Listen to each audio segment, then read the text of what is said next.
Today, we've got a special guest. He was the president of the Catalyst Conference. He's the author of the book H3 Leadership, and now he's the host of the H3 Leadership podcast. We've got Brad Lomenick in the house, and we're talking calling versus assignment, how leaders can stay hungry, and the state of the church. Join us as we talk about it. Welcome to the Morning Manna Podcast. You're invited to the table for real conversations about faith, culture, and the everyday pursuit of loving God, loving each other, and loving the world around us.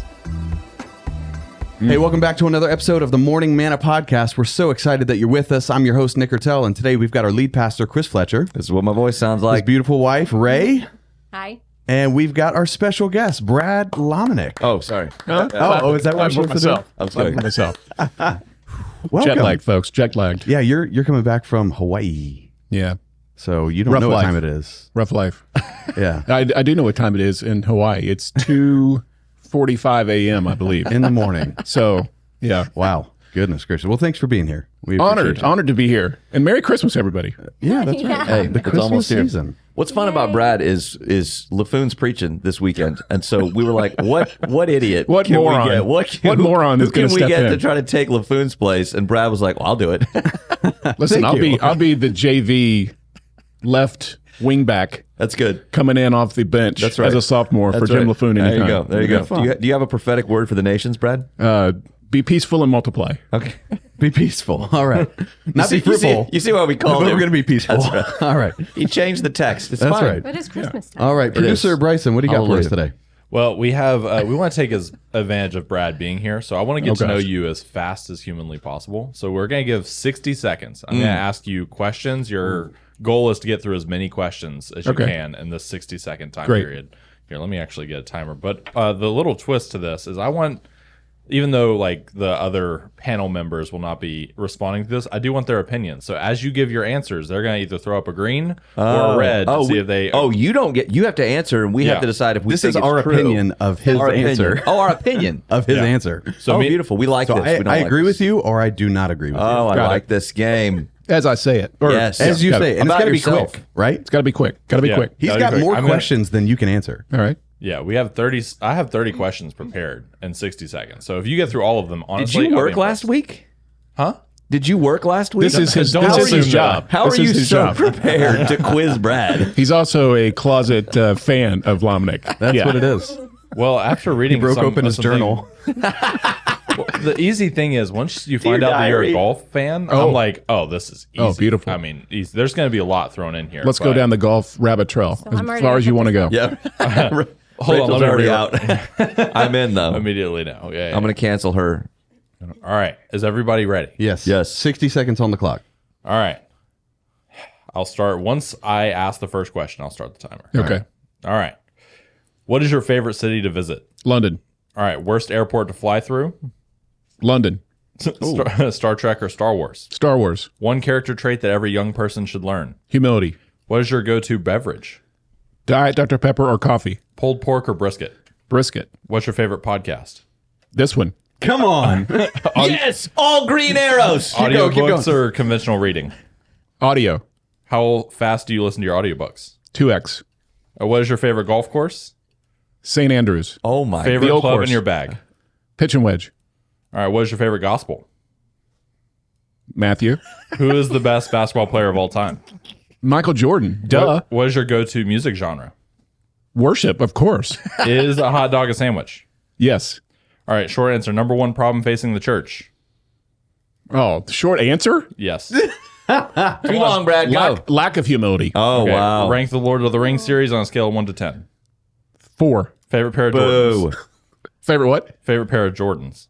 The classic Air Jordans. All right. That's it. Wow. Did we get through all that? you got through 30? No, fun. we That was got, just it was the a end of the minute and 4 60. seconds. Okay. Take got it it, out, but 60. here, can we do a bonus round of your best questions that you didn't get to? I like this. Just the best questions, 3 or 4 of the best questions. Chris Fletcher and Nick Ertel. Fletcher, of course. Let's see. Is Tiger Woods or Jack Nicklaus the GOAT?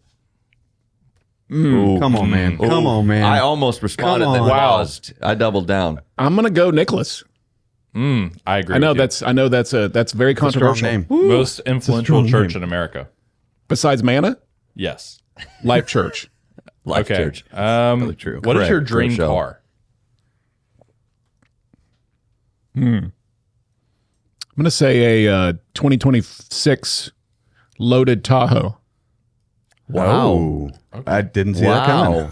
I went a different direction. Is that than I green thought. or green or red for you guys? Well, Probably a red I don't for me. know. It was right in between. I just didn't expect that from you. What'd you expect? I don't know. expecting like a, Isn't he a cowboy? I don't know, like a Oh, yeah, classic Brad, car. a Truck? Classic You muscle were thinking car. a truck? Yeah, I Well, would I have feel thought like a truck. I feel like it goes with your past. The Tahoe? Yeah. Yeah. Yeah, it's very hybrid between a cowboy and a hipster. It's like a Yeah. cowboy hipster. So question vehicle. they didn't ask, true or false, you absolutely are an actual real cowboy. Yes. Well, Oh, I played really? one. Played one for a season of life. No, yes. you were the head rancher at Lost Valley Ranch. Yes. A 4-diamond ranch in the Yeah, Rocky we Mountains. had 150 horses and 250 head of cattle. You like you don't lasso and you don't just everything? show up and sort of wing that. Right, yeah, no. Yeah. Yeah, you better know what you're doing. Actual cowboy. You like lasso and everything, or I did. What does I that did involve? lasso. Okay. First of all, you don't say lasso. see, I don't know. That shows your. I'm a city slicker. Yeah. All right. Yeah. You've watched a couple of movies. Yeah, I You would watch die in the westerns. mountains, Nick. Yeah. That's Do you right. rope? That would you would Oh, say, do are you a rope. roper? That sounds you rope. Yes. different than I expected. But there were other guys who are way We're better. in Fayetteville, Brad. You can't say that. yeah, you can't. What's that? Oh, the rope. Yeah. I don't know Yeah. about that. Is that different? Some Is people that a may think military that means term? something No, else. no. Let's just move on. Can I throw one Hold bonus on. question in there? Let's Actually, skip the over one this that part. I was curious about. Where is a place that you have not yet traveled yet, but Great you want to question. go? Great question.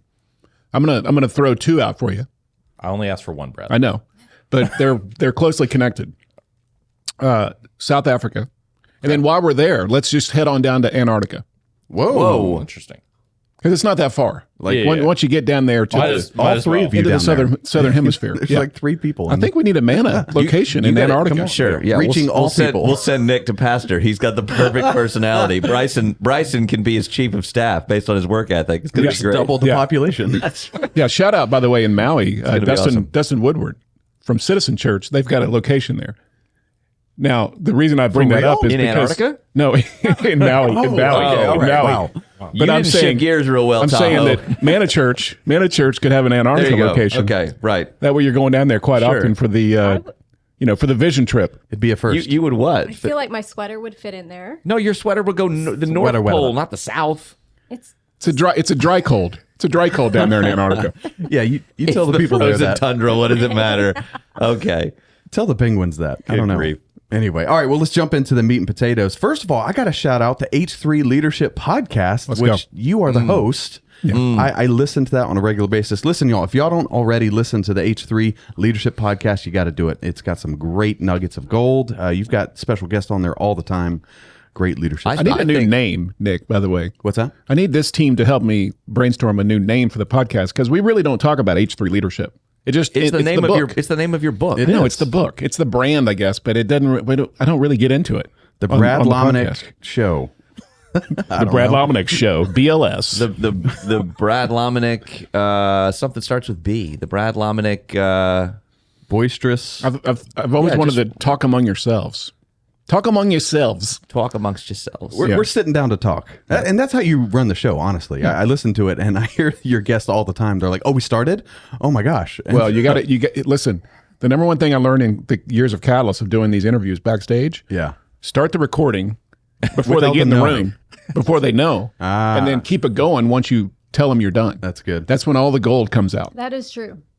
That is true. Well, Also danger. I was But gonna anyway, say, people are going to get in And I'm trouble. not trying to all shucks or I'm not trying to gotcha people, but yeah, good. as soon as the recording button started, they would go into whatever mode that was that they went into. Yeah, I bet. They're like, this is what's going on in my life right now. You're They not don't getting realize the real stuff. All right, so Nick, since you're such a fanboy, explain to the good listeners and watchers at home who Brad is. I'll say who he is to our church. He's one of our oversight team at Manna Church. He oversees me. He oversees our church. He's someone that comes in at least once a year and gives oversight and from years of experience and leadership in the church and worked for John Maxwell and Absolutely. this, that, and the third. That's who he is. And more than that, he's my friend. Yep. And I mentioned this in the cold opener, but he was the president of the Catalyst Conference. We'll get into that later on. I want to ask a question about that. Also, the author of H3 Leadership book. We're going to give one away today, and then the host of H3 Leadership. You also do a lot of consulting. Will you sign the book that we give away today? Of course. It's autographed. Whoa. Yeah. That I went think up. And we're going to get Jim LaFoon to also sign it. Right. Since he's here. It's around here somewhere. Wasn't willing Sure. to come in and be on the That's right. podcast. Yeah. The one that we have, I think, is Let's my not copy. put it that so way. You can sign my copy. How about that? Oh, goodness. It has my name in it. That's shameful. There we go. But let's start out with an easy one. So you live both in Atlanta and in Oklahoma, right? Well, you split more your in time? Oklahoma. Is Yeah. that right? Yeah. So I was going to ask, like, Atlanta's just a cooler thing to say. oh, okay. Nobody wants to Is it talk cool about to say Atlanta? It was It sounds at like one traffic point. jams. It's more Nashville these days. Yeah. I bet you Or you can- Franklin. Yeah. Down there with all the Christian celebrities. You can't rope in Atlanta. Yeah, right? I'm from Franklin. Perk up, Rachel. There you go. Wait, I knew this, but Yeah. I'd forgotten that. Yep. You were there when it was Franklin. She was When there it when was it was Franklin. before No, it it's was cool. Franklin. Before it was Before the that cool. celebrities. Before the celebrities. So Rachel was the Don't you early wish you would have adopter. bought like, Yes. hundreds of acres Oh and my goodness. you and Chris would be living in Antarctica at this point on a yacht. I was going to say on a yacht. Be a Yeah. luxury. Hey, That would be an adventure. that was your lack of vision, not mine. So you live in both places. I was going to ask you if that makes you a Georgia Bulldogs fan or a Sooners fan, but I think you've already answered 100% of one of those. Sooners. Yeah, of course. Yeah. Okay. I mean, That makes sense. I'm okay with the Georgia Bulldogs, but You're okay with it. I'm a Sooner through and through. Went to school there, so Oh, yeah. did you? Deep roots. Okay, there you we go. we hate Texas. This is the thing we get along with so many other people because we all hate down. Texas. Wow. Well, they would say the same thing about us. Yeah. So Well, okay. I did speak to the Texas athletic department a couple years ago, and went into enemy territory and had an OU shirt Of course you underneath. did. Underneath. At the end of the day, once I'd won these people over, I revealed my real identity. It was like the undergarments that the Lord had Aaron put on when he Yes. go into the Holy of Holies. Exactly. Oh, wow. Thank you for making this spiritual. He kept the purity. He kept Yeah. the purity cloak. Yes. right there. Yeah. I love that. Wow. Well, I know you travel a lot, and a lot of our listeners, in fact, a lot of people who live here who go to Manna Church, they travel a lot, whether it's through deployments or PCS or just business, whatever it is. But I want to ask you, what does it look like to stay rooted in a church when you're traveling so much? Nick. And why should leaders stay rooted? Well, I'm not the best example of this, so You're pretty good. I'm going to give my opinion and my perspective. Yeah. One, because more than ever, you need to have roots and community and a sense of that you're journeying with people. And especially more than ever, if you are somebody who is gone a lot. And, let's take somebody like me, but also let's take the worship leader who I'm looking at Chris because he at one time was tickling the keys and, grabbing the guitar. Tickling the keys. But all these folks not say who, that. for many years, and I'm not going to name names, but they're out there and they're performing and they would say, well, I'm part of the church, the Big C church, Okay. but I'm not connected to a local Yeah. church. That's a dangerous thing to Right. have a lifestyle Right. that now you don't have people who are in your world that don't really care. They're not impressed by you. They're not going to say just what you want to hear. So I think it's important, not just because of the spiritual discipline, but it's also if you want to stay in the race Yeah.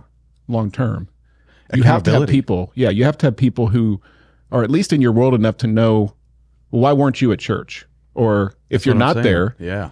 who actually knows that you didn't show up. So, and this for every pastor listening, part of your job, I think, is to check in on those people and lean in a bit more heavy to those who do travel. They need you to actually Yeah. check in on them. Yeah. I would always say the magic of the church is the church. And when people hear me say that, they think the building and they think the weekend. But at Manna Church, one of our operational principles, we define the church as people.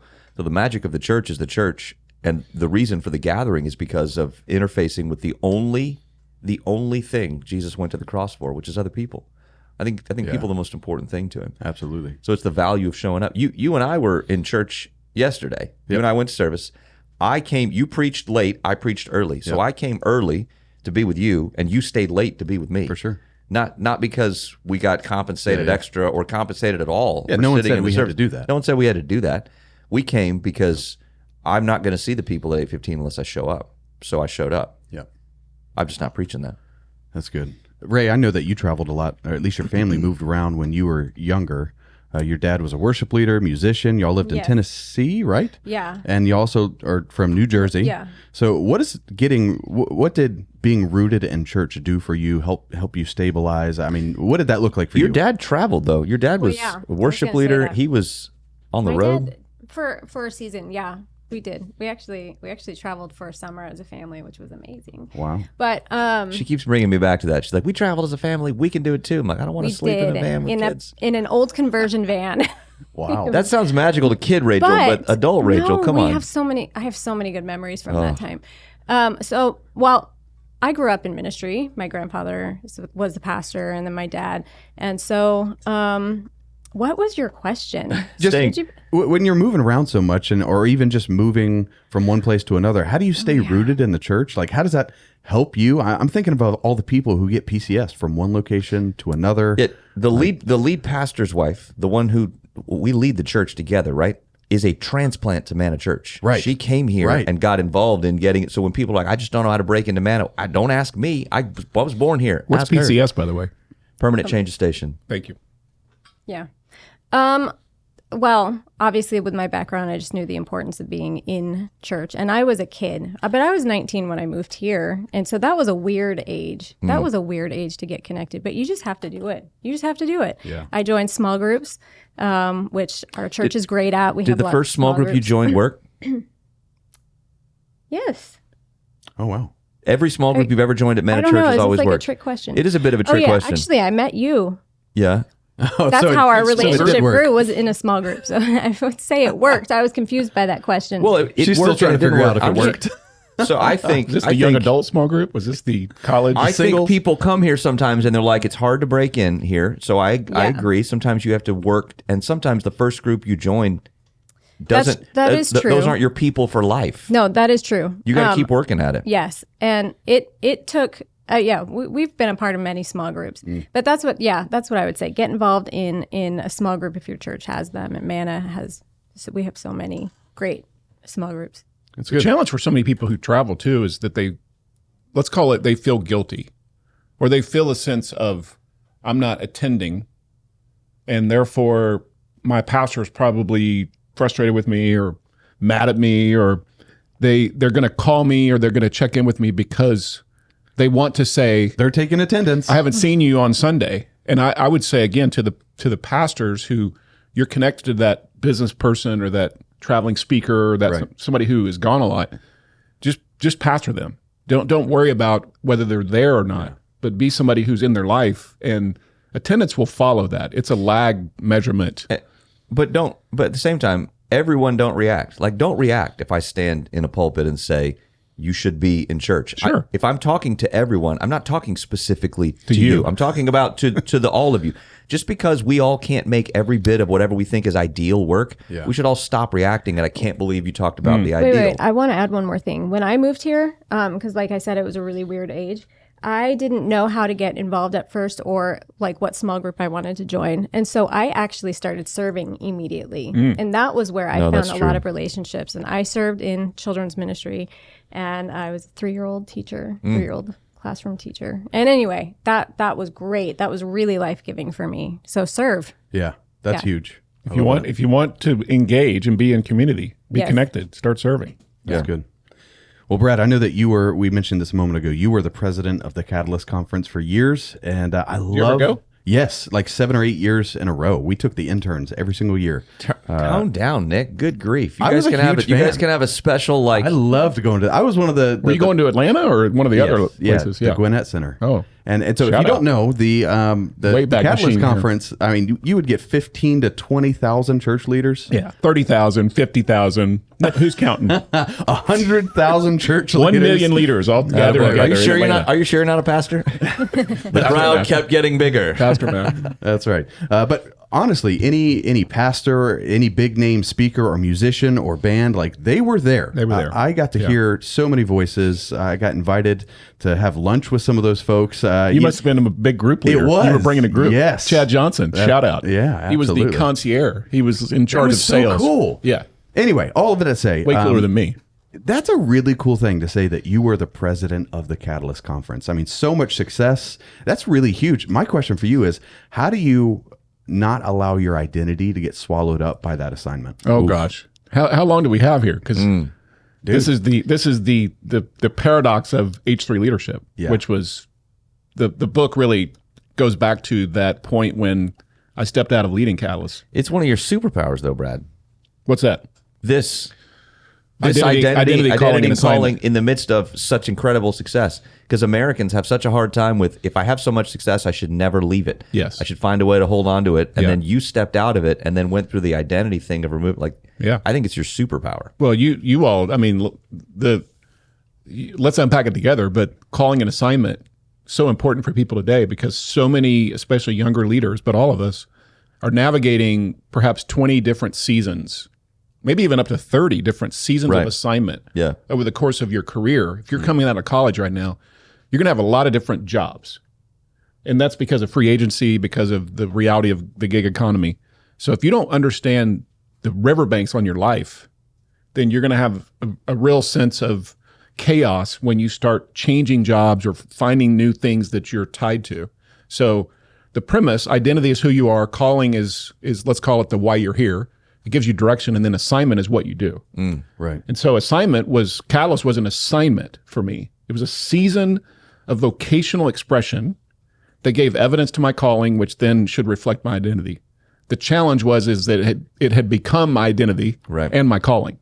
That's so easy to do. I think every person who leaders, CEOs, pastors are you're notorious for this. We are, because in essence you start saying, well, man a church. Do I feel called here? Of course. Do I feel like this is part of my identity? Of course, but it's still an assignment. Yeah. Because what happens when Red Dirt Baptist calls the Fletchers and says, we've got a great plan. We're going to double your salary in Red Dirt, Antarctica. I tell you what. We're going to take you down here. We're going to give you a yacht, and we would love for you to be here at Red Dirt in Antarctica. We're looking at you, Red Dirt Antarctica. Make us an offer. We also travel for clearly Canadian. There's no Red Dirt. There's no Red Dirt in Antarctica. But this is true for founders of companies. It's true for professional athletes. Yeah. It's true for so many of us. And so again, you got to get clarity on the difference between calling and assignment. Yeah. Identity is usually fairly easy to figure out. But that question of, well, is my assignment the job I'm doing right now, the vocational outlet? Is it reflecting and giving evidence to a sense of calling in my life? And calling is riverbanks. I can go down the river on a cruise ship, a tugboat, a speedboat, an inner tube. Those are all different assignments. But I'm still moving in the same direction. Hey, boomer sooner. That's good. Well, there you go. Well, I know you've spoken to staff and interns, Chris. Sorry. Bryson challenged me to work that in. Well, one of these days, so I just thought I would like to have an assignment. Speaking of assignments and Boomer Sooner, I'd like to be part of the team in some form or fashion at OU. So Brent Venables, call me. Call me, Brent. Call me, Brent. There you go. Yeah. He loves this podcast. Oh, he loves it. They showed this before Boomer Sooner games. Brad Cooper from New Spring. Yeah. Minnie Bradley Cooper? Minnie Bradley Cooper from New Spring. Shout out. The connection to Brent Venables, because when he was at Clemson, Brad Cooper is still very close with the Venable family. Yeah. He shows up quite often at Oklahoma. Listen, so if you can get Brad Cooper's beard coupled with his Southern accent, coupled with his just general nice guy, good spiritual, you get all that in one bit. I'll tell you what, that's it, man. He's an unstoppable force. That's awesome. All right, so back to a serious question. I don't know that I know Bradley Cooper well enough to have made fun of him that way. Many of the claims that were just made were not true. But everybody knows there's two Brad Coopers here. Okay. We're talking of. I'm talking Pastor Brad Cooper. Yeah, you're talking to Pastor. Go.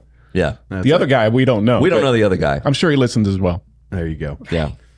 But speaking of identity, I know you've spoken to interns and staff, and you've shared quite a bit about this. What would you say for people who are confusing their identity, their calling, and their assignment? What type of advice would you give them? Well, I think I found that the power of helping myself. So I've had the same crisis in my life.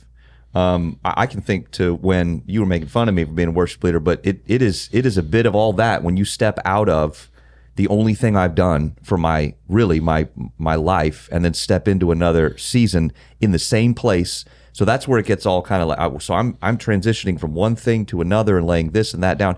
And what I found was that not to go back and kind of make all this one sort of discussion, but the power of this is trying to not just navigate it on my own.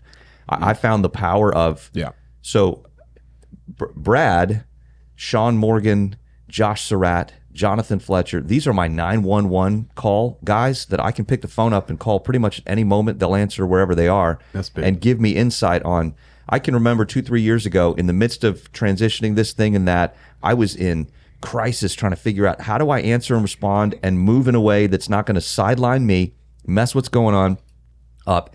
And I spent an hour in my backyard on the phone with him.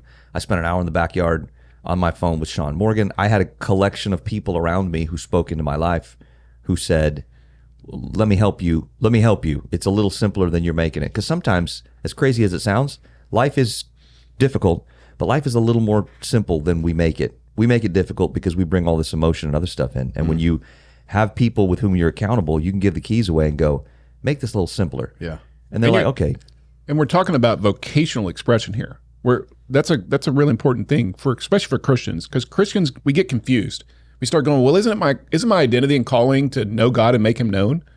Yes, that's true for all of us. Yeah. When you follow Jesus, when there's a salvation calling, let's just call it that, but there's a vocational expression for all of us, whether you get paid or not. I mean, Ray, your vocational calling of motherhood and of being a parent is equally as important to have clarity around. Yes. As something you might get paid for or a job you might have. Yeah, so, I want a piece of that. I want a piece of that pie too. I think that my vocational calling as a father is more important than my vocational calling as a pastor. Sure. Yeah. And but the clarity many times that we don't do the hard work on is around what the outlet of vocation should be for us. Again, whether you're getting paid or not. And the way you find it is you look back at your childhood. You look back and you find the breadcrumbs of things that are true about you when nobody put any pressure on you. So, for me, first grade, I'm learning names the first day of school. I'm seeing patterns. I'm doing trade deals by day 5. That was just natural for me. You're starting to see how God has wired you early on. No question. And then as you get older, you start to see God did this on purpose. Yeah. Networking, drawing people together. And for all my 20-somethings who I love, but let me punch you in the throat a little bit here. Oh, I love it. Every 20-something right now, because of a lot of reasons, but they're thinking that the greatest expression of their calling through an assignment should happen within the first 6 months of their career. Yes. Hello. And they should walk into an audition room and be handed the first gig. Right. Give me one audition. I'll hit it. I'll knock it out of the park. And then I know what I'm going to do for the rest of my life. And then they're upset when it doesn't happen. Wrong. Yeah. Like, I'm just going to give up completely. Sure. Yeah, that's... And for all of us who are old geezers... You got to interject, Rachel. You got to talk over him. You keep breathing. No. Yeah. Well, I was going to say, being a mother, like, that is a calling for me. I will always be a mother, but I have different assignments of, like, the seasons of childhood and parenting. And so for me, being a mom and walking through those different seasons is challenging. And so when you were talking about, your transition, I felt like as a mom, I'm transitioning from small kids to big kids and adult kids now, which is hard. And so you have to have grace for yourself, because that is something that I really, really struggled with. And so just having the grace of I don't need to know all the answers. Yeah. God's going to guide me through this. While she works as well. So yes. You work. You have multiple homeschool. outlets. A whole lot going on. Of assignment. And I would argue that parenting is actually identity calling and assignment. Yeah. It is true about you for the rest of your life. It is a riverbank or a sense of long term on your life, but it's also assignment based on a season you're in. Yes. But you have multiple outlets. You have different ministries you're involved and connected to. Yeah. You have things that you do on the side. So most of us have multiple expressions. And I'm homeschooling. Rachel has a lot of side. Of all yeah. the people here with side hustles, I think you probably have the most side hustles. Nick has no side hustles because he has no talent. This is my side hustle. Yeah, this is it. You punch 20-year-olds in the throat, Brad. You were going to punch the old geezers too. Well, Finish with them. No, the old us as old geezers. Yeah. We're looking at all the 20-somethings and saying, well, they're not willing to stick it out. They're not willing to stay with it. They're not. It took me 30 years before anybody ever gave me a shot. And listen to that Oklahoma drawl coming out of that. Shot. But this we have to as older people, we have to have sensitivity towards my young friends. Yeah. Who do expect that their calling and assignment are going to line up immediately once they graduate from college. But at the same time, I'd like to cancel his rage baiting of me by trying to call me an old guy. I thought you were saying you disagree. You're a seasoned cancel your rage seasoned gun. I'm not taking I'm an old crusty musket, Brad, and you know it. But all my 20-something friends, listen, it might take you 10, 15 years to do what we would call due diligence, to find the thing that finally is the best expression of assignment that reflects calling and gives evidence to identity. And that's I feel like I'm still finding it. I have a question for you as a resident, 20-something-year-old Yes. who's in the room. Speak up, producer. Yeah, so I think Stop sipping your Arizona tea. We're not sponsored by them. We are Take not. it easy. we should be though. Oh, my fault. I can't say that on air. Call us Rick. We're looking at you, clearly Canadian. Come save us. Yeah, so you said that, well, which is like, so being that, I mean, I'm here, I've been working here for 5 years, and I enjoy it pretty well. I've been told I'm not very good at it. Yeah, but He doesn't speak goodly, but everything else is doing real fine. No, but how do you, for someone like me, who I think I'm getting closer, I'm navigating, my assignment, I'm starting to understand a little bit more. I've also heard the other end of the 20-year-olds who are like, oh no, I'm going to jump between so many different things to like figure out what it is. How do you eventually start moving into that convergence a little bit more? Question.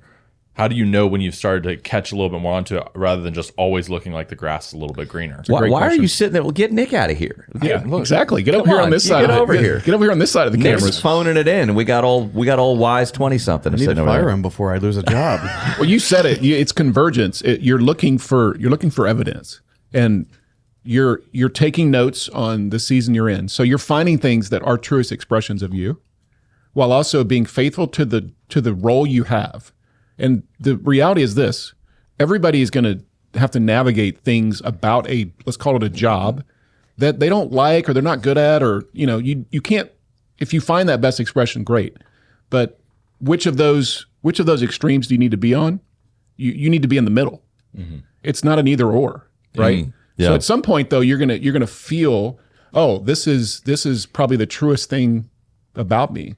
So the 4 quadrants for me. What am I wired to do? That's quadrant 1. What am I passionate about? What wakes me up? What makes me excited? What gets me motivated? Quadrant 3 is what's God's story on my life. As a follower of Jesus, you have to think about seasons you're in. And then quadrant 4 is sustainability.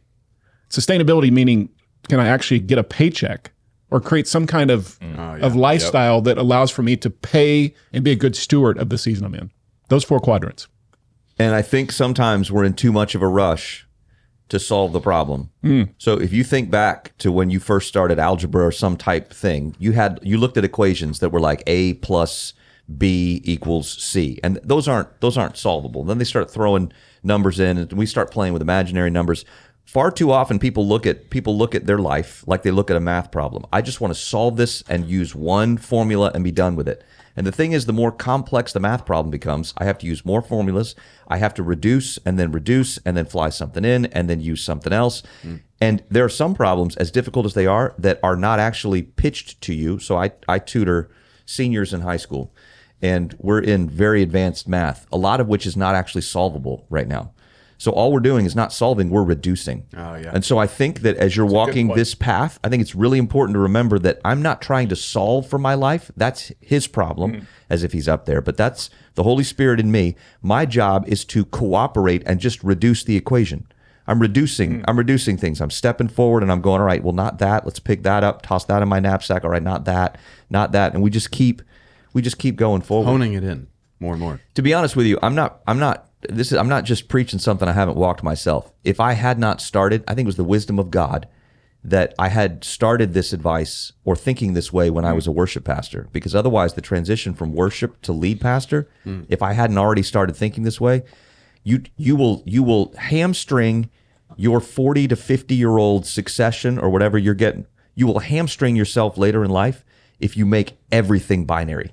It's either 0 or 1 and there's nothing in between. If you can't live in the tension of the gray and add and toss, you will hamstring. And I think that's why so many people have such rotten midlife crises, because they didn't maintain the flexibility from their youth to go, it doesn't all fit neatly into a can. I hear people tell me all the time, it's so simple. It's not.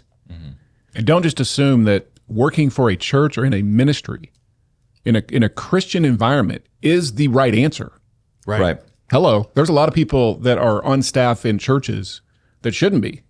Now, that's not a sin issue, but it's a better best issue, meaning they might need to start their own company. They might need to go work for an organization. They might need to be a sales leader at a local car dealership. And also, yes, they're also serving, they're giving, they're contributing, they're part of the house. Yeah. So we put so much sort of what Chris is saying. We put a yes or no on, well, are you on staff? Right. Well-meaning, well-intentioned people, because they heard from God that this is their identity, calling, and assignment, and they can't do any other job. It turns into you're sitting at a 30,000-foot view going, okay, this is what God has given us to build the local church. These are the people that God has given us in order to deploy them to be salt and light and to lead.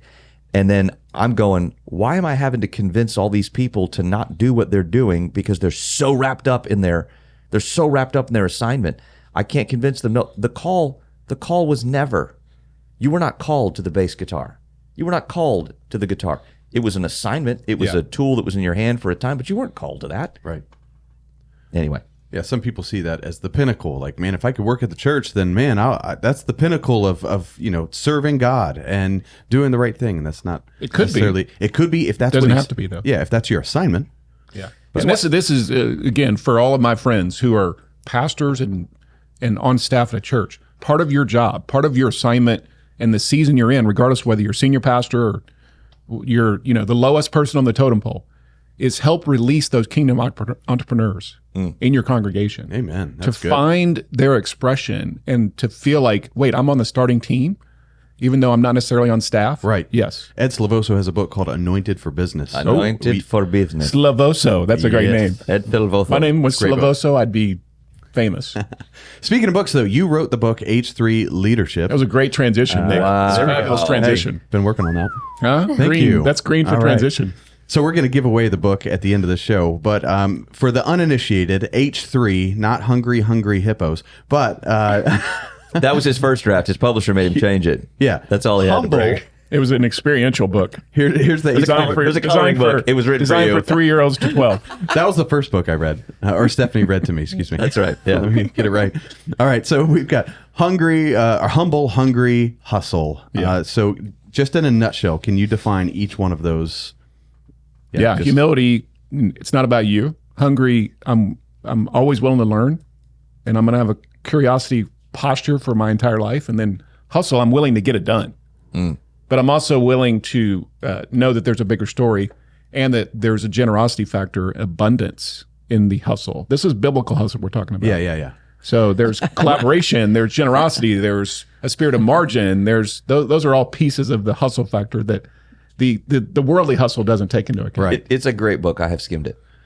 You skimmed it. That's good. Yeah, I think you're one of. Don't you endorse it? Isn't it part of your endorsement package here? Yes, at Manna Church. It's the first we give new employees. That's the first thing we give them. Yeah, that's their Before the interns, before my dad's book. Actually, the residents, the interns, And they all, residents? everyone do, gets it. actually. Yeah. Every new church member. Yeah. That's true. So of the 3 H's, which one do you think takes the longest to cultivate? Well, it depends on who it is, because there's a lot of people who are incredibly humble and do nothing, and then there's a lot of hustlers who it's all about them, but they have no posture of humility that says there's a bigger story. So some of that depends. The framework has to be that the 3 legs of the stool are equally balanced.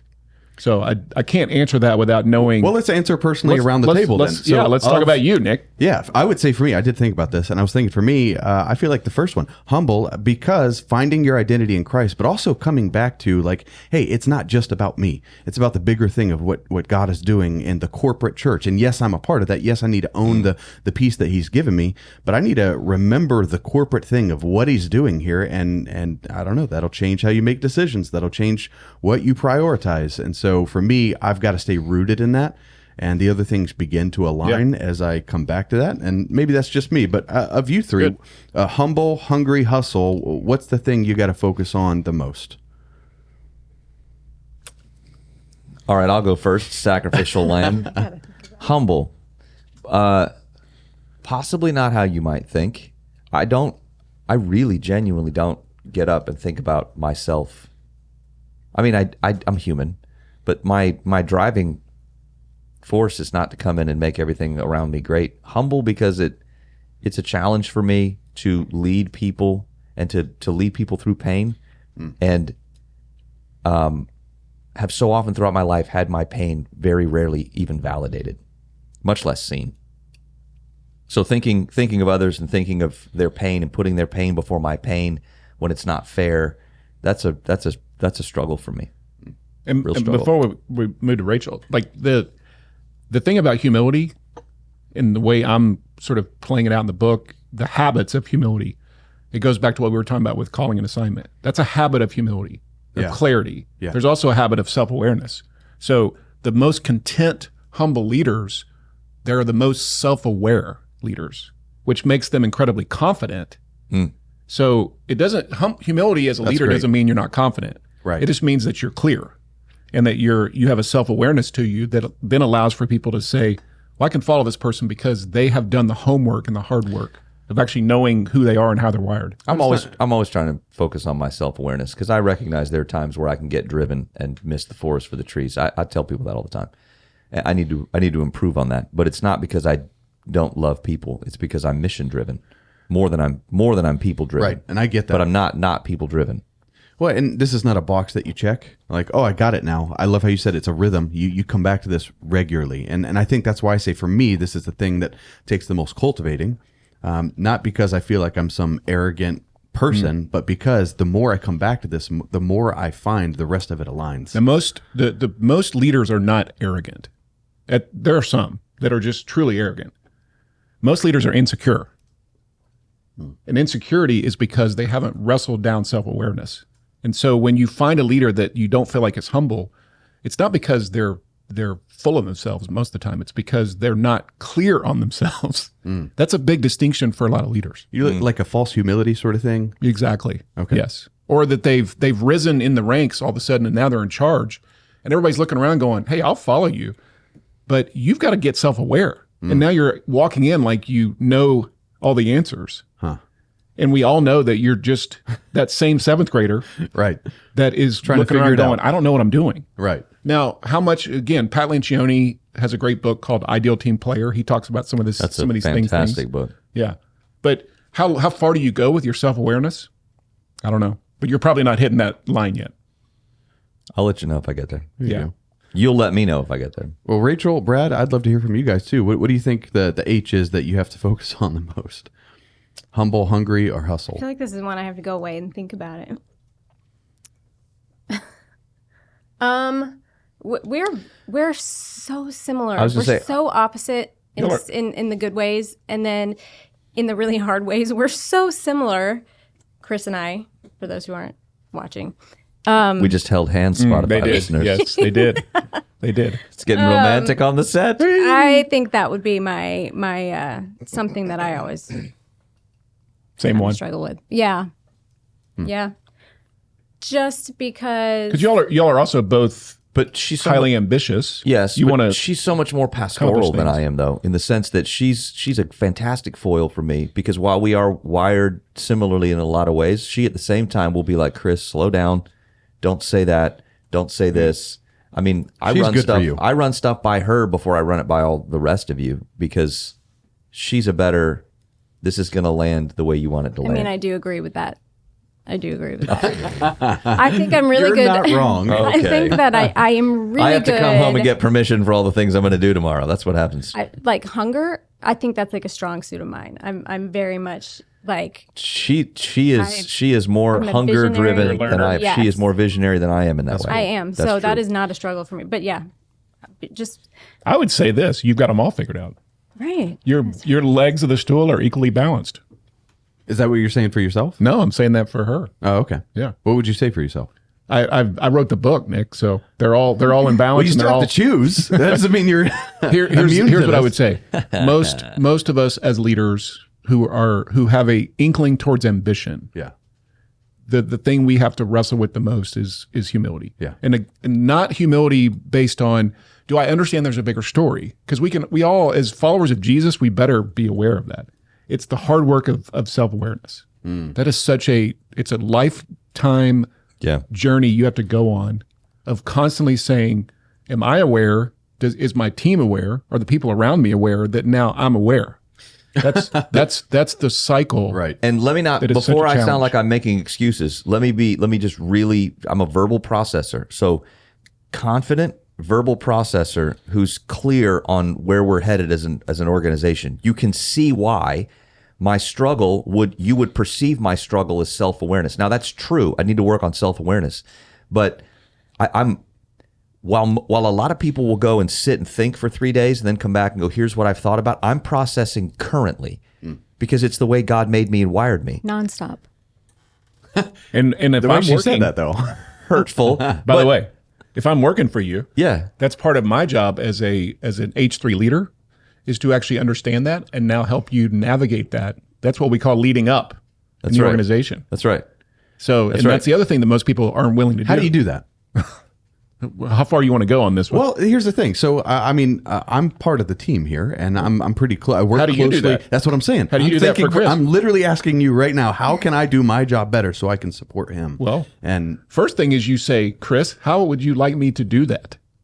Truly, I mean, yeah, that's the job of a leader to lead up is to ask the leader they're trying to lead up to, hey, I'm trying to do some homework here and be a better teammate. So without burdening. So this is, I can't tell you how to be a great number one. I've been a number one for a very short time, but I was my dad's number two for a long time. So I can't teach a lot of lessons to number one, and I'm not telling you how to serve me at all. And I'm not telling you how to serve your leader. I mean, I'm not telling you I'm not telling you leaders how to make a list for people to come and serve you. That's not what I'm saying. I am saying I can help you be decent number two. Don't walk in the door. I think my superpower as a second chair, third chair leader, I think my superpower that I learned in that moment was to walk in and to try to ascertain what my leader, in this case my dad, what did our senior leader need, and how could I make that happen without at the same time burdening him with making every single one of the decisions or if he didn't agree with me, I didn't turn that into an argument of fit throwing like, well, you don't agree with me, so you may as well go and do this yourself. The challenge for me has always been how to lead through people without getting them to dig their heels and sit down and go, well, you go figure it out. And I've tried different ways of motivating people with that. Like there's either, if you come and I'm the leader making all the decisions and then your team wins, but you came to me and I told you everything, then you ought not take the victory lap. You should tell everyone that I pulled all those levers and made all that happen. You should say, because it's my victory, not yours. But that's not what I'm about. That's why I'm so furiously interested in investing in you, so the victory truly can be yours. So that's why when you come in and say, and this is not you don't do this, but that's why if people come in and go, well, how exactly do you want this to do? Tell me every one of the next 10 steps for the next 3 years. I go, you just added more work to your point. Yeah, you just added more to me. Right. You didn't actually help me. You're not leading. And you're not actually leading anything. Right, exactly. If that's the case, I'll just go hire more assistants. And that what you just heard right there does not happen in most organizations. Even the reality of Chris unpacking that in a way then that you understand. Yeah. And this is that gap. The gap that exists in almost every organization is that you haven't done the homework, Nick, of understanding how to lead up. The point leader, the number one leader, hasn't done enough clarity and communication on how they would like to be led up to. Right. Which now you just live in the Frustration. never land. Yeah. Of, well, who's got the handbook? Yeah. Is there an answer to this question? Where's the policy book that can tell me what to do now? We need a policy on this. And that's why I resist, especially here. That's why I resist turning everything into a policy or a rule. Don't make rules. Don't make policies. You need enough to safeguard what you're about. You need enough hierarchy to release whatever your bottom line is, not to control it. That's good. So I'm not saying not creating hierarchy, but you need to not have a bunch of hierarchy or you don't let leaders lead. That's it. Yeah, empower Not leadership. too many rules. Hey, there's a guy who wrote a book called Empowering Leadership. I tell you what. I think you know him. Anyway, Brad, I want to ask you The about Grand Poobah. That's right. I want to ask you about the state of the church in America. Where do you think we're really I was going to healthy say, right let's now? not run out of time. Let's future. We're almost done here. Let's future. Let's get to the future. Where do you think we're strong in the church across America, and where are we anemic? Well, I think we're strong in that the majority of churches who are thriving, growing, flourishing, there's a spirit of equal amounts of let's call it exegeting the scriptures as well as creating environments for response. So Meaning that the old days, you sort of were on one side or the other, right? You were either a Bible-based church that not one time did we ever even like raise our hands other than, Margaret and Bill, who've been here for 45 years, they go to the front row and they're up there like praising. And so those worlds have combined, meaning when you walk into most churches in America that are thriving, you go, they are Bible-based. They are expressive. They are charismatic. They are small group focused. So those worlds we brought the streams together.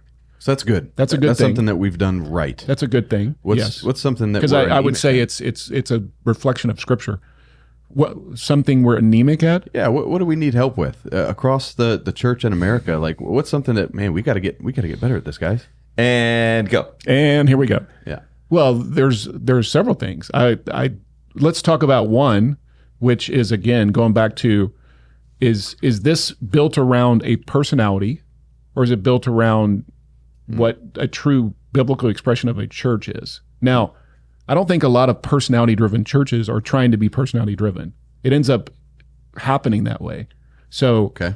And we can call that is it the wrong model or not? I don't know. But the tendency is for a leader to become focused on everything's being about them. And I'll just stop at that one because I don't want to unpack that one more. Yeah. The anemic question. Why not, Brad? Name names. Name names. We're not that kind of podcast. No, I know. The question of, are we actually meeting the needs of our community? Yeah. I think this is a paramount challenge for a lot of churches, meaning we're creating, not at Manna, but other places, we're creating programs, systems, environments, expressions, events, gatherings, resources that are not actually connecting with people. Or connecting people with people. Yeah. So you got a lot of effort, you got a lot of energy, you got a lot of staff meetings that are being created, and the thing that most of us have been talking about for several years, that is one expression of this, is the engagement question. Yeah. So we're still creating a lot of things that are content focused. Right. Nothing wrong with content, that don't actually engage people. Correct. So there's a gap still for most churches. Most churches in America, there's still a gap between what feels like the thing we're supposed to work on compared to what are people not just asking for, but what are people needing? Yeah. And what's the role of the local church that's going to be most helpful? Yeah. I want to ask you about the younger generation too, because what do you think is? Love the young kids today. What do you think that Gen Z is? What do you think's resonating with them, and what's ringing hollow for Gen Z? Look at all the things that everybody's talking about right now. That's where you're finding the hot zones. Yeah. So the hot zones are confession, unite us, just as one example. That JP and Jenny Allen, and they're going around to college campuses. Mm-hmm. They just had 9,000 students at University of Oklahoma last weekend. They're in Lloyd Noble Center. There was, JP talks about confession, and Jenny talks about confession. That's their talks. And then they say, we're going to respond to the gospel. We're going to do an altar call. And then they baptized, 1,000 kids. What do you mean by confession? Like they're confession, like confessing their sins? Yes. Or confession like of turning Jesus to your Christ. neighbor in Lloyd Noble Center, turning to the person next to you and saying, what are you carrying right now that you need to tell somebody? Wow. So I would say that there is a spirit of revival or awakening, whatever you want to call it, that is being built on a spirit of repentance and confession. Oh, that's awesome. Now, I think when the church sees its mission less about accomplishing whatever church as organization, and I'm not against church as organization. I just said a second ago, you need enough hierarchy to release ministry. Mm-hmm. If you have no hierarchy and you go, we resist every bit of every business trapping, then you're never going to be able to scale when God brings people, which He will, because this idea is infectious.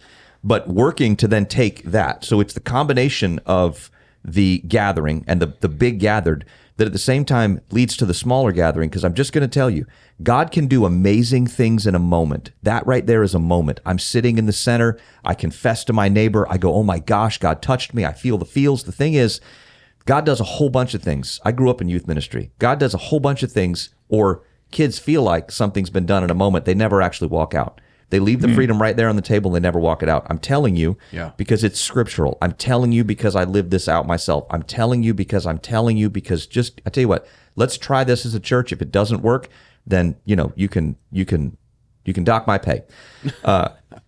The power of the gathered church is the magnifying of Jesus, and God can do amazing, powerful things with all that faith in that room in that moment. There's amazing things that can happen. At the same time, the way that you walk out the moments that God does is in the smaller gathered of engaged, face-to-face, let's get real with each other.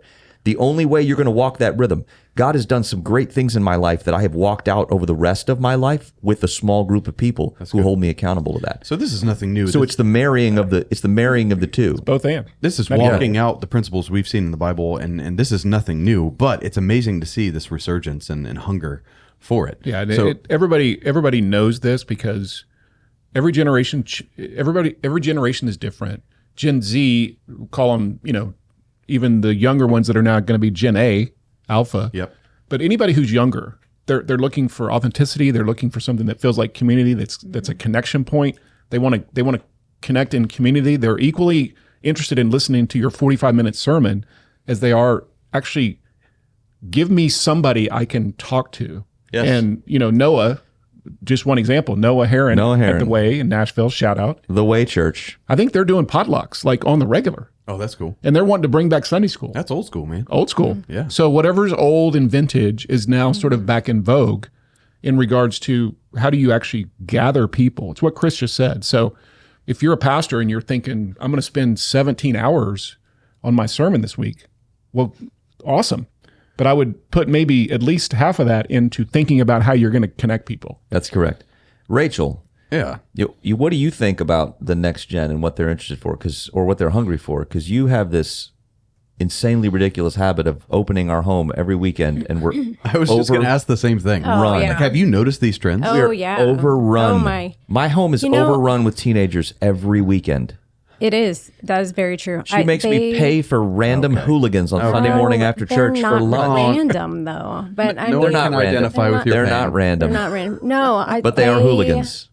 They want to be with people that love them, and they want to just they want to feel loved and accepted, and that to me that's one of my my love languages is giving people food. I love to give people food, and if I can provide a meal and open up my home and it's a safe place for them and they can be comfortable, and that's we are moving into a new season of that, but that is something that's my greatest passion right now. Yeah. is the young people.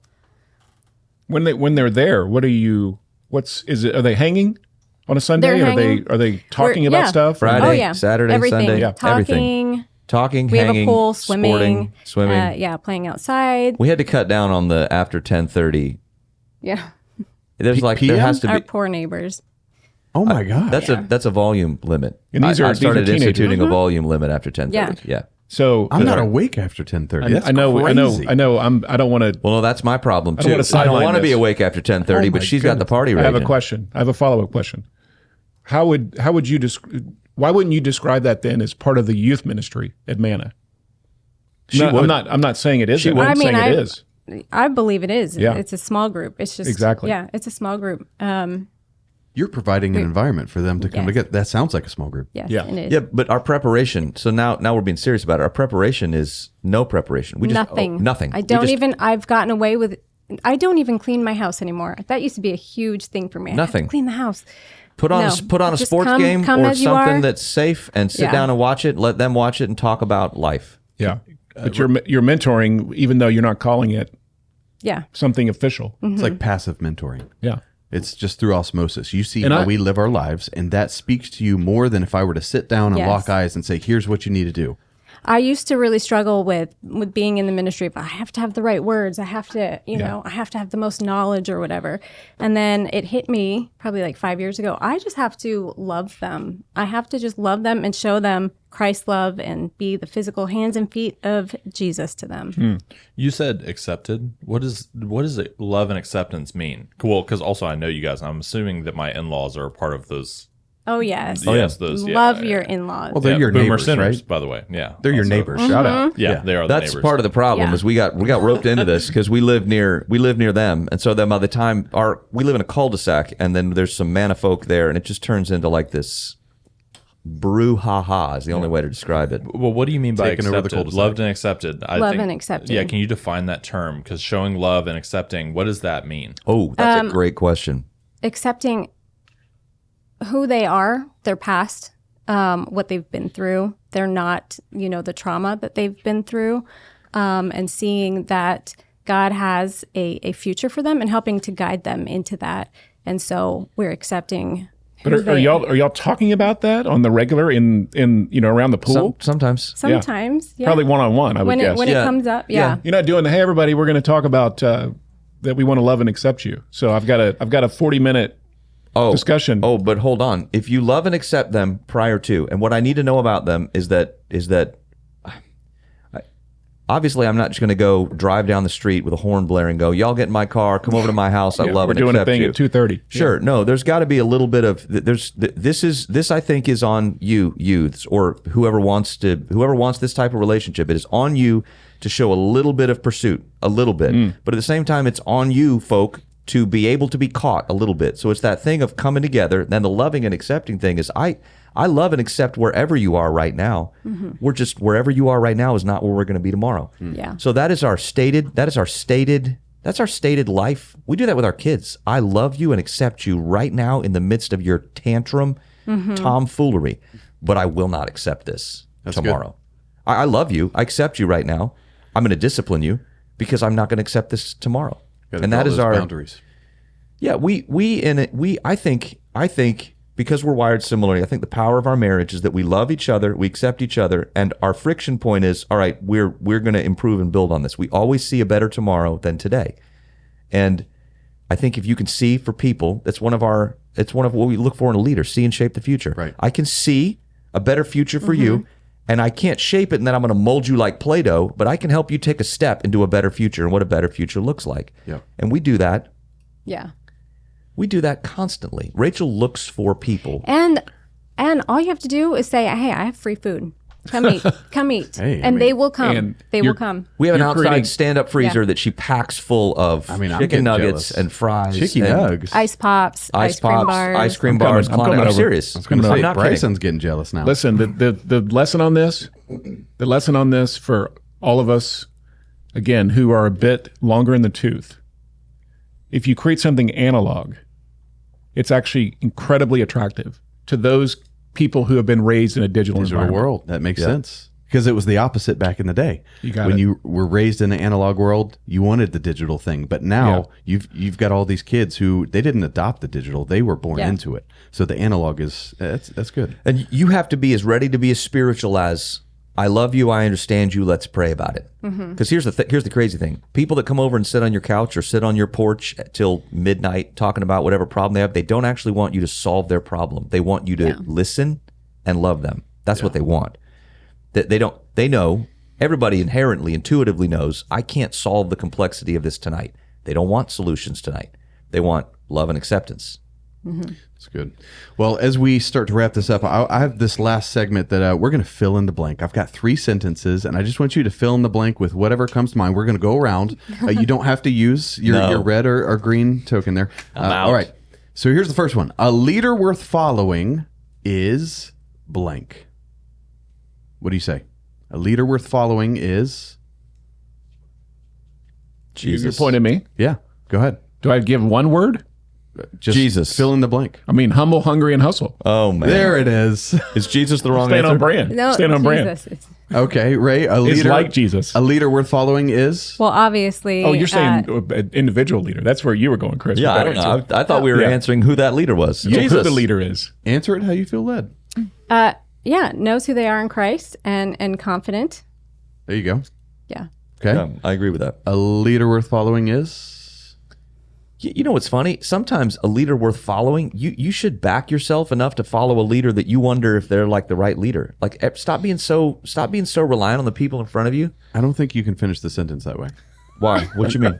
Too many words. Way too many words. A leader worth following is... He said it, Jesus. Oh, Jesus. Well, yeah, or a leader. Okay. Yeah. All right. Yeah. Well, Yo, here's the second one. I'm a halfway middle-aged old man. Yeah. And I follow leaders sometimes because I like where this might be headed, and I want to be in that kid's camp when it comes good. And so I'm going to follow that. I'm going to leader. attach my hitch to I'm going that guy. to. You know what? If it all blows up, it's not going to blow up and blow back on me. People take this entire thing way too binary, way too seriously, and they take themselves too seriously to be able to go. Let's try a little failure on. All right. Well, here's the second one. If I could whisper one sentence to 25-year-old me, it would be. Well, yeah, let's start over here. 25-year-old me. Think about 25-year-old Chris. Don't rush. That would be me. Don't rush the process. So you would think, don't rush. Yes, Don't rush. enjoy the 25 was hard. Yeah, enjoy the season. that's Don't good. rush. I would tell the 25. It only gets better. I think the 25-year-old version of me. We just gotten married. The 25-year-old version of me. Yeah, it only gets better. Marriage gets better. Kids get better. Life gets better.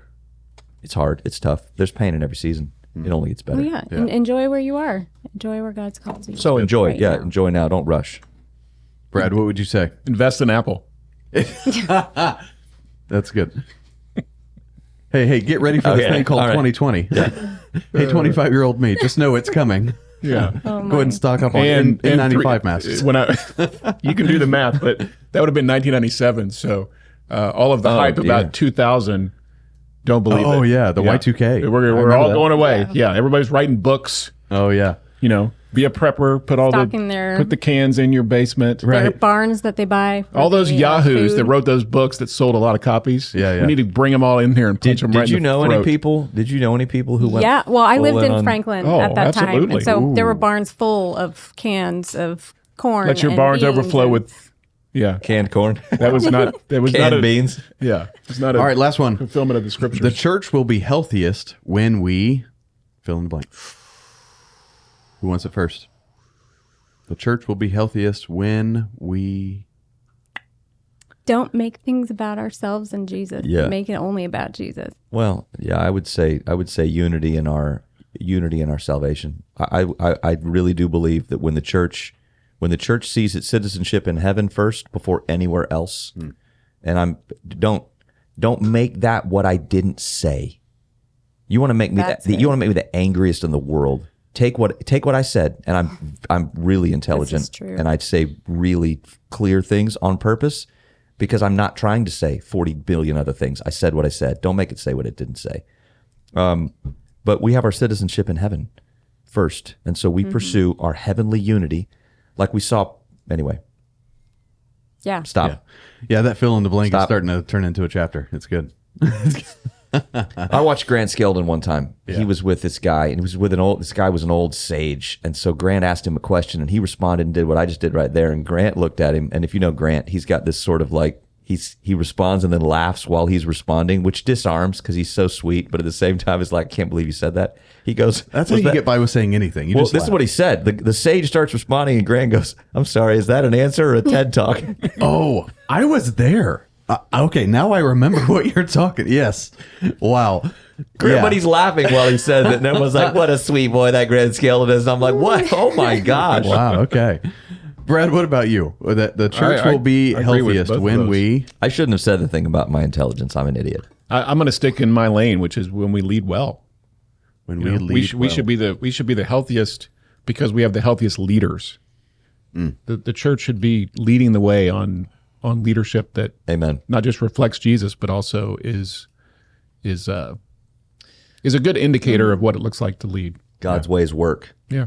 And here's a little proof from my life. Good.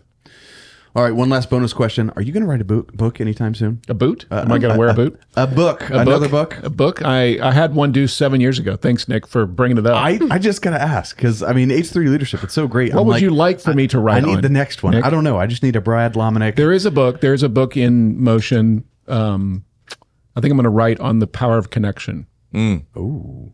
So That is something that you would be great at writing If you it. took sort of the how to win friends and influence people and gave it an updated and Jesus-centered approach Yeah. to connection, to relational equity, and the social and relational intelligence factor.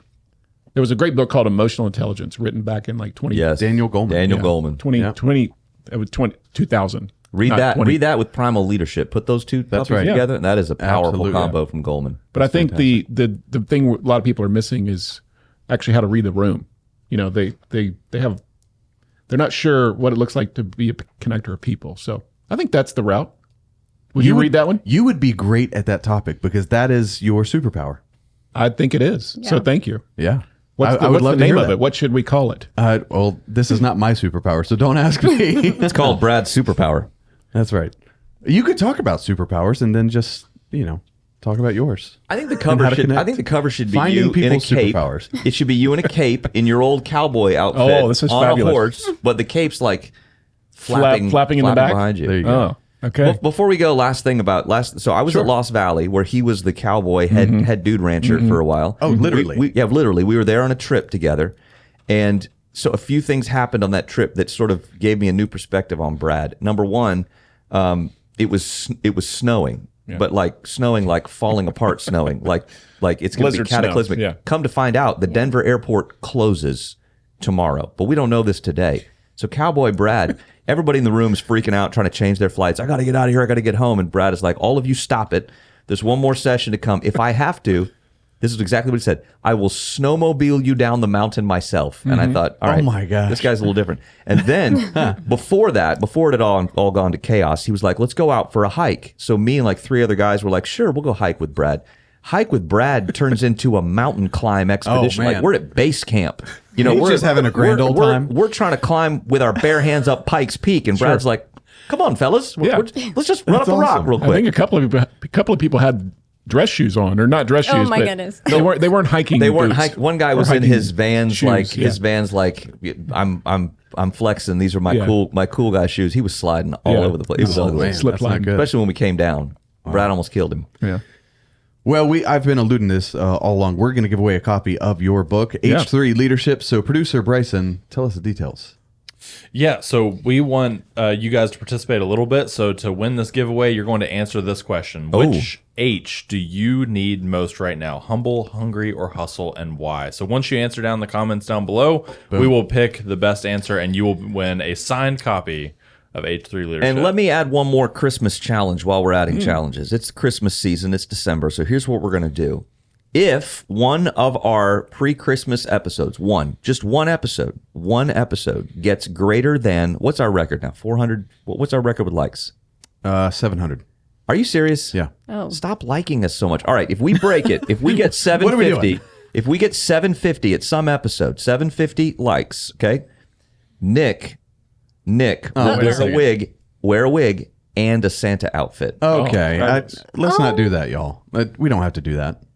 No. Can I not do that? I like this. You like that? I like where you're going with Why that. not? Oh, my goodness. What's bad about And that? he should have to sing. should it be called- People have dividing thoughts Is it on the Santa. Christmas cougar? Is that what it's Saint called? Nick. Saint Saint Nick. Nicholas. Saint Nicholas. He said the shall- Christmas cougar. Oh, dear. I don't know if I want to bring that. Yeah, we don't need to do back. that again. Nick We're Cougar, the done with Christmas that. cougar? We're done with that. Well, hey, I do want to plug one more time the H3 Leadership Podcast. Go check that go out. listen. Yeah, listen. He's not going to plug us after what I just said right there. That's right. He's like, I'm out on that. Anything else you want to say that we didn't cover? No, I would say this for all the people who are leaders, which is all of you. That's what I want to say. Everybody who's listening, whether you think you're a leader or not, you are.